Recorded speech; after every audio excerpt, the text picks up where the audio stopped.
Kita akan melanjutkan seri video keempat tentang React.js ya. Jadi kita udah berhasil melakukan instalasi React.js di browser kita, ada jalan seperti ini pakai yarn start gitu ya. Sekarang kita buka kembali terminalnya seperti ini.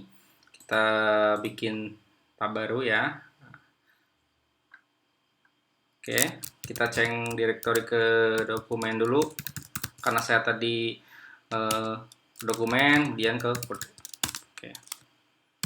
Jadi kan kita tadi adalah aplikasi pertama ya. Oke, ini.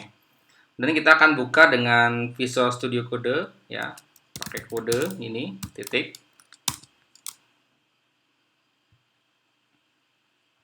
Nah, dia otomatis membuka aplikasi Visual Studio Code seperti ini. Oke, saya ternyata belum menutup project saya yang sebelumnya. Oke, saya tutup dulu ya. Close.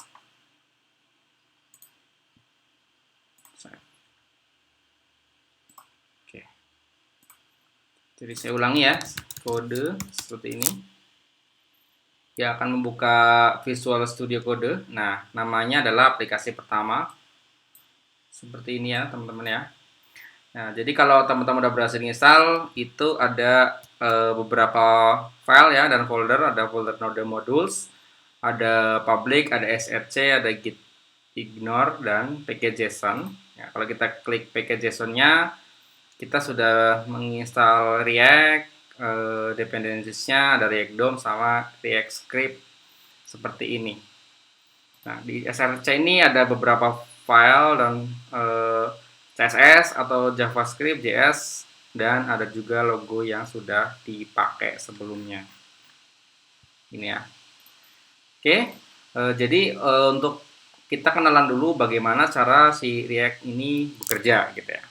Nah, jadi pertama-tama si aplikasi React.js ini dia akan membaca yang namanya di src itu adalah index.js ini ya. Nah, index.js ini nyari dulu dia div yang ber-ID atau elemen yang memiliki ID namanya root. Nah, root ini di mana? Root ini berasal di folder public, ini ada index.html ya. Nah, di index.html ini kalau kita cek di bawah ini ada div ID root. Ya, seperti ini ya.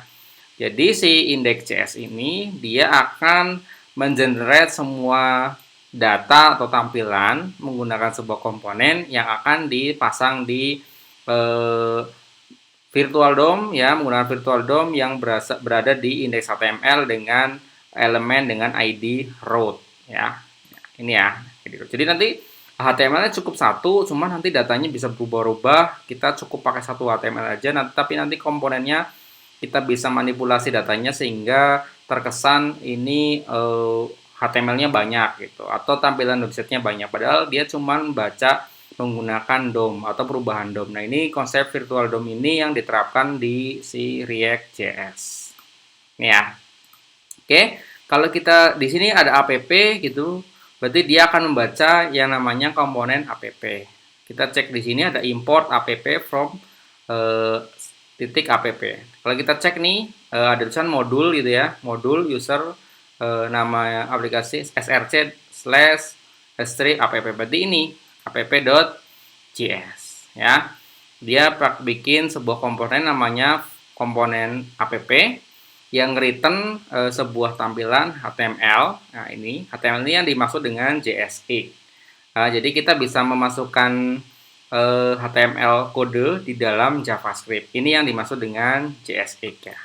Tadi kan kalau kita cek di Google Chrome, ini ada tulisan edit src app.json save to reload gitu ya. Sekarang kita coba rubah di sini ya.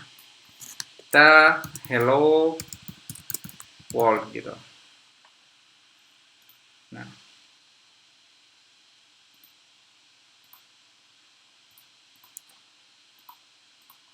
oke, kita cek dulu di sini. Hello world-nya sudah kontennya jadi hello world.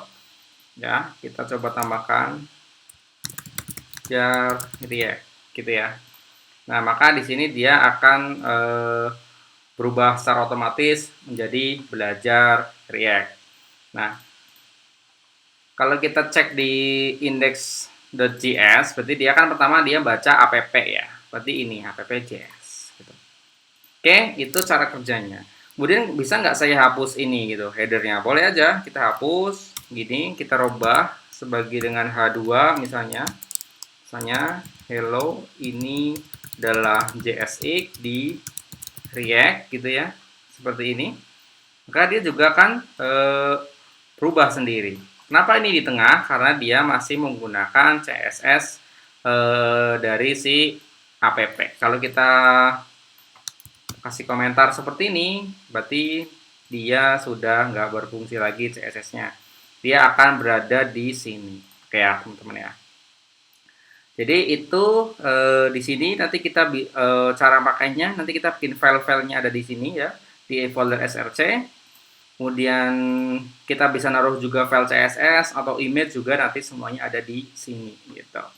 Ini menariknya seperti ini. Dan untuk komponennya sekarang kita coba bikin di sini saya bikinkan folder baru ya, namanya komponen. Ini saya coba bikin komponen. Saya bikin komponennya karena si React.js ini mendukung dua tipe komponen, yaitu stateless komponen dan stateful komponen ya, atau stateless atau yang bisa dibilang fungsional komponen gitu ya. Nanti di komponen ini saya bagi jadi dua dulu, ada fungsional dan saya bikin kelas gitu ya, seperti ini. Nah, kita coba menggunakan fungsional komponen dulu. Oke, saya bikin file baru namanya home ya, .csx itu. Jadi saya akan bikin sebuah komponen namanya home.csx. Dan untuk membuat komponen kita harus mengimport terlebih dahulu si React-nya ya. Dari mana? Dari React gitu ya. Nah, React ini dia baca dari sini, dari package JSON, dia baca ini ya, React. Oke, ini si React. Kemudian kita bikin sebuah komponen namanya home ya, sama dengan nama filenya. Kita pakai arrow function seperti ini, begini. Dia kemudian kita tinggal nge-return JS data HTML-nya, dia terbaca sebagai JSX. Misalnya di sini saya pakai div ya. Kemudian pakai H1 gitu ya, seperti ini. Ini namanya, ini adalah home. Oke. Jadi home-nya ada sama seperti ini. Nah, di sini saya pengen rubah di sininya, saya hapus, saya pakai komponen yang sudah kita buat sebelumnya. Nah, biar kebaca sama ini kita harus ekspor dulu pakai export default namanya. Ini ya. Jadi sekarang kita udah punya komponen namanya komponen home. Nah, kita tinggal panggil saja home gitu. Enter gitu ya. Ini.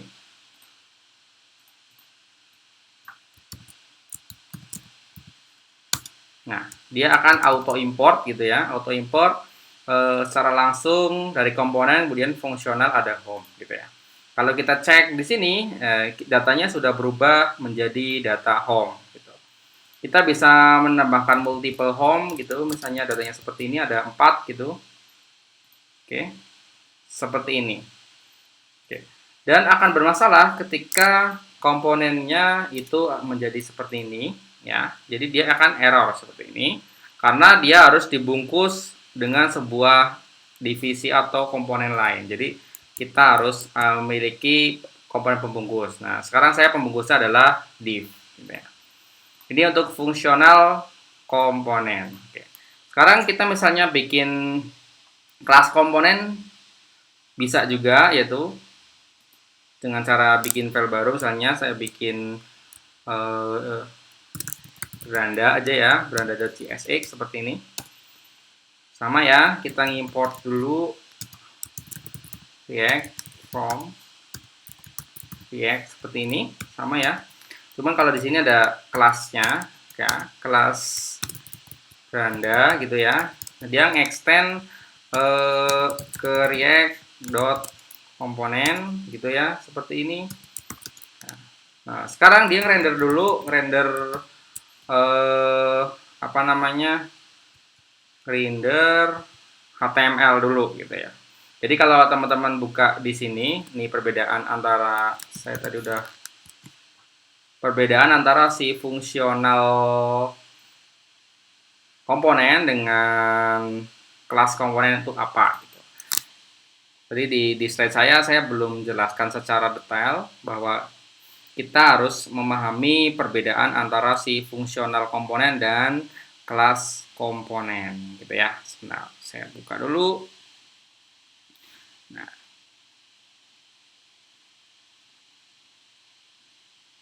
nih. Jadi si stateless komponen atau fungsional komponen tadi sudah saya bikinkan. Nah, di sini kalau kelas komponen ini kita awali dengan kelas, dia akan nge-generate komponen dan dia akan nge-render dan nge-return HTML-nya atau JSX-nya gitu ya. Jadi kalau si stateless komponen ini biasanya dia digunakan hanya untuk membuat menerima data-data saja, walaupun sekarang udah ada teknologi hooks ya. Jadi bisa menambahkan data yang sifatnya dinamis. Dan untuk kelas komponen ini lebih cenderung dipakai untuk data-data yang sifatnya bersifat dinamis ya. Kita balik lagi ke sini ya. Jadi ini render dulu, kemudian dia akan returnnya di sini ya. Return. Nah, ini di sini saya pakai H1 juga sama. Ini adalah beranda. Ini ya. Sama ya, diekspor dulu, ekspor default beranda sama. Nah, sekarang misalnya pengen ganti home-nya, saya tambahkan dua, satu lagi namanya beranda gitu. Dia secara otomatis manggil gitu, seperti ini. Dan yang terjadi adalah dia akan membaca dua komponen berbeda, satu komponen fungsional dan satu adalah kelas komponen gitu ya. Oke, untuk kenalan sama komponennya kita cukupkan dulu, nanti kita akan belajar props dan step di React.js. Oke, sampai jumpa di video saya berikutnya.